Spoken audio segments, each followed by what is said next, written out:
दोस्तों ईएसआईसी की सितंबर में जो 175th जनरल मीटिंग हुई थी उसमें एक नई योजना लॉन्च की गई थी जिसका नाम है अटल बीमित व्यक्ति कल्याण योजना। इस योजना के अंडर आपको अनएम्प्लॉयमेंट बेनिफिट दिया जाएगा। मान लीजिए आपकी नौकरी छूट जाती है किसी भी कारण से, तो ईएसआईसी डिपार्टमेंट की इस योजना के अंडर आपको दिया जाएगा एक कैश कंपनसेशन जब तक आपको एक नई नौकरी नहीं मिल जाती। पर इसके कुछ नियम हैं, कुछ लिमिटेशंस हैं, वो हम आज इस वीडियो में डिस्कस करते हैं। इस वीडियो को आप ज़्यादा से ज़्यादा लोगों के साथ शेयर करें क्योंकि हमारे देश में काफ़ी लोगों की नौकरी चली जाती है, पर क्योंकि जागरूकता नहीं होने के कारण वो इसका फ़ायदा नहीं उठा पाते। तो ये बहुत ज़रूरी है कि ये मैसेज सब तक पहुंचे। तो मेरा नाम है मनदीप, आप देख रहे हैं लेबर लॉ एडवाइज़र। हमारे चैनल को सब्सक्राइब करके बेल आइकन दबाने से आप ऐसे ही और यूजफुल वीडियोस फ्यूचर में देखते रहेंगे।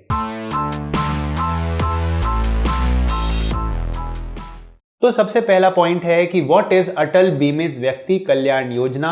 तो जैसा कि मैंने बताया 175th जनरल मीटिंग में ये योजना बनाई गई थी।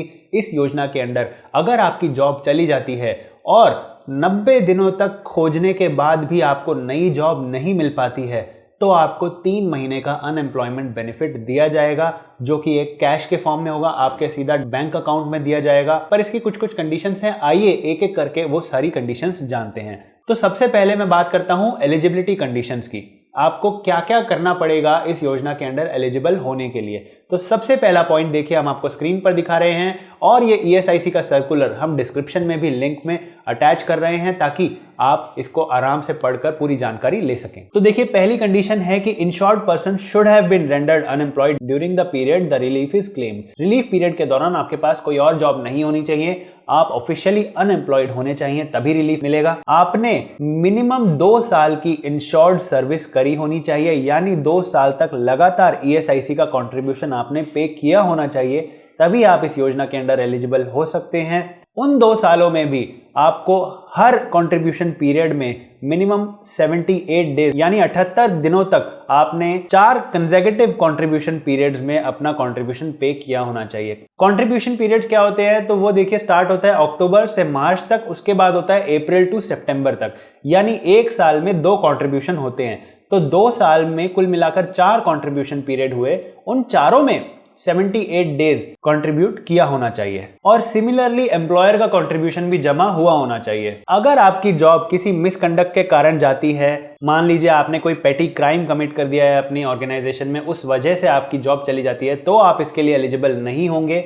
या मान लीजिए आपकी सुपर एनुमेशन एज आ गई है यानी रिटायरमेंट की एज आ गई है, या फिर आपने वॉलंटरी रिटायरमेंट ले लिया है, अपनी मर्जी से रिटायरमेंट ले लिया है, तो भी इस योजना के अंडर आप एलिजिबल नहीं होंगे। और जो आखिरी पॉइंट है एलिजिबल होने के लिए वो है आधार और बैंक अकाउंट आपके ईएसआईसी पोर्टल पर लिंक होने बहुत जरूरी हैं क्योंकि ये कंपनसेशन आपको आपके बैंक अकाउंट में दिया जाएगा। अब हम कुछ अदर कंडीशंस के बारे में बात कर लेते हैं। अगर आप एक पार्ट टाइम एम्प्लॉय हैं और आपकी एक जॉब चली जाती है पर आपके पास आपकी बाकी जॉब्स हैं, तो भी आप इस योजना के अंडर एलिजिबल नहीं हो सकते क्योंकि आपको प्योरली अनएम्प्लॉयड होना पड़ेगा इसका बेनिफिट लेने के लिए। अगले पॉइंट में लिखा है कि आपको ईएसआईसी के अंडर कोई और प्रकार का कैश कंपनसेशन नहीं दिया जाएगा अगर आप इस योजना का बेनिफिट ले रहे हैं, पर आपका परमानेंट डिसेबिलिटी बेनिफिट तो आपको मिलता ही रहेगा। और अगले पॉइंट में लिखा हुआ है कि आपको अगर अनएम्प्लॉयमेंट बेनिफिट इस योजना के अंडर मिल रहा है तो सिमिलर बेनिफिट आपको किसी भी और योजना के अंडर नहीं मिल सकता। अगर मिला तो आप इस योजना के लिए इनएलिजिबल हो जाएंगे। और आखिरी पॉइंट में लिखा है कि आपके मेडिकल बेनिफिट भी आपको अवेलेबल रहेंगे उस पीरियड जिस पीरियड में आप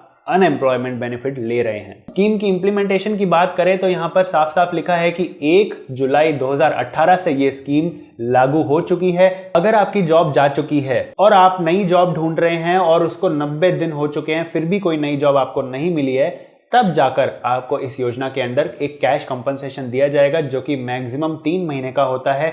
और ये 3 महीने का कैश कंपनसेशन आपको once in a life time दिया जाएगा, यानी अगर आपने एक बार इस योजना का बेनिफिट ले लिया है पूरे 3 महीने का तो आप फिर कभी भी इस योजना का बेनिफिट नहीं ले सकते। अब मैं आपको कुछ पॉइंट्स बताता हूं जिनके तहत आप डिस्क्वालीफाई भी हो सकते हैं इस योजना के अंडर, तो वो ध्यान देने वाली बात है। तो पहले पॉइंट की तरफ देखते हैं। पहला पॉइंट है ड्यूरिंग लॉकआउट। अगर आपकी फैक्ट्री में लॉकआउट है तो आप इसके लिए एलिजिबल नहीं हो सकते। अगर कंपनी के एम्प्लॉयज ने स्ट्राइक की है और वो स्ट्राइक कॉम्पिटेंट अथॉरिटी ने इल्लीगल डिक्लेयर कर दी है तो भी आप इसके लिए एलिजिबल नहीं होंगे। या फिर आपने मर्जी से नौकरी छोड़ी है, आपने वॉलंटरी रिटायरमेंट ली है या फिर प्री मैच्योर रिटायरमेंट ली है तो भी आप इसके लिए एलिजिबल नहीं होंगे। चौथे पॉइंट में लिखा है कि अगर आपका कंट्रीब्यूशन सर्विस 2 साल से कम है, जैसा कि मैंने आपको पहले ही बताया, तो भी आप इसके लिए एलिजिबल नहीं होंगे। पांचवा पॉइंट है आपकी अगर रिटायरमेंट की एज हो गई है तो भी एलिजिबल नहीं होंगे।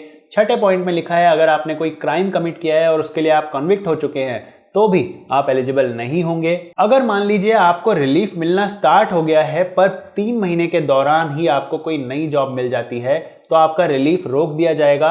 मान लीजिए आपने 1 महीने का तो रिलीफ ले लिया था पर दूसरे महीने आपकी जॉब लग गई तो आपको दूसरे महीने का रिलीफ नहीं मिलेगा और जो बैलेंस रिलीफ है, मान लीजिए 90 दिनों में से 30 दिनों का रिलीफ आप ले चुके हैं तो 60 दिनों का जो बचा हुआ रिलीफ है वो आपके फ्यूचर में काम कभी भी आ सकता है। आठवां पॉइंट है कि termination due to disciplinary action और नौवां पॉइंट है डेथ ऑफ आईपी। अगर आईपी की डेथ ही हो जाती है तो भी ये बेनिफिट नहीं मिलेगा। अब बात कर लेते हैं इसका बेनिफिट कितना मिलेगा और उसकी कैलकुलेशन कैसे की जा सकती है। तो दोस्तों इसमें आपको अपनी 1 दिन की वेजेस का मैक्सिमम 25% अमाउंट ही दिया जाएगा और उसकी कैलकुलेशन कुछ इस प्रकार है। आपको अपनी 2 साल की वेजेस का टोटल करना है, उसको डिवाइड करना है 730 से, फिर उसका निकालना है 25% और उसको मल्टीप्लाई कर देना है 90 यानी 90 डेज से, तो आपका टोटल रिलीफ निकल के आ जाएगा। ये आपको 3 महीनों के दौरान दिया जाएगा। तो एग्जाम्पल के तौर पर मैं आपको देखिए बता रहा हूं यहाँ पर अक्टूबर से मार्च, अप्रैल से सितंबर, फिर अक्टूबर से मार्च और अप्रैल से सितंबर, ये 4 कंट्रीब्यूशन पीरियड 2 साल के दिए गए हैं। उन चारों कंट्रीब्यूशन पीरियड में जो मान लीजिए आपकी वेजेस अगर 60,000 थी तो आपको इसका टोटल करना है। 2 साल की वेजेस का टोटल आया आपका 2,40,000 रुपए। 2,40,000 रुपए को डिवाइड कर रखा है 730 से और उसका 25% निकाल के उसको मल्टीप्लाई किया है 90 से, तो आपका रिलीफ निकल के आया है 7,397 रुपए। अब बात करते हैं कि इसका क्लेम कैसे सबमिट करना है। तो क्लेम सबमिट करने के लिए आपको जाना होगा ESIC के पोर्टल पे। वहां पर आपको अटल बीमित कल्याण योजना का एक लिंक दिखेगा।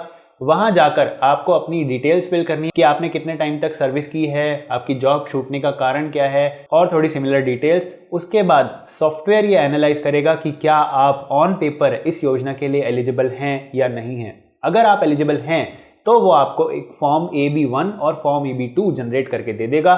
फॉर्म AB1 आपको भरना है और फॉर्म AB2 एक फॉरवर्डिंग लेटर है जो आपके लास्ट एम्प्लॉयर से साइन करवाना पड़ेगा।